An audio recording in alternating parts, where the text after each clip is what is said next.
Let's talk about debt, specifically the debt of the United States of America. So America is about $36 trillion in debt. And right now, the number one holder of that debt is Japan. Second behind them is China. And then the UK has about 700 billion, I believe, in treasury bonds. And there are several other countries that also hold U.S. debt. Do you know what all of them have in common? All of them have had tariffs placed on them, which means in layman's terms that U.S. companies will likely not import the same amount of goods or materials that we did before, because now it will cost the U.S. manufacturer more to import those goods. That's not good.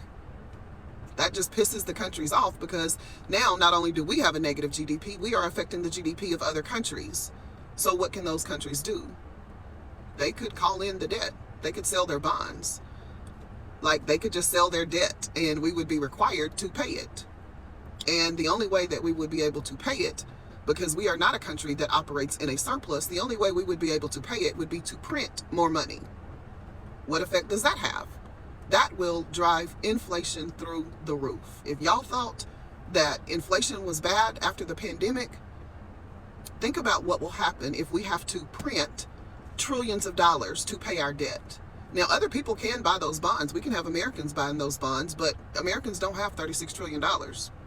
Like, at least not the average everyday American that would be buying bonds. The people that do have that kind of money, they would require a higher interest rate, which everybody would require, because the reason that treasury bonds have been seen as a safe and secure method for investments is because it is backed by the full authority of the U.S. dollar. The problem is this administration is continuing to devalue the U.S. dollar. See, that's what happens. Like, when you have global trade and you have one country that starts pissing all over the other countries, including its allies, everybody kind of gets upset, and they don't hold you in the same level. They don't respect you in the same way that they did before. And so now the currency that everyone else in the country has base trading off of has been devalued, because the full faith and backing of the United States government does not mean as much today as it did 90 days ago. But, you know, the president who has touted his superior negotiation skills and the fact that he had no new wars is capitulating. He did last week on the tariffs. He's exempted China from a whole lot of things that would have had tariffs on it, because Americans need them. American companies need them. But China is saying no. Do you know what's going to happen? The same administration that campaigned on the fact that they had no new wars, that they would be able to end the conflict between Russia and Ukraine on day one. The same administration that campaigned on ending the war in Gaza, that administration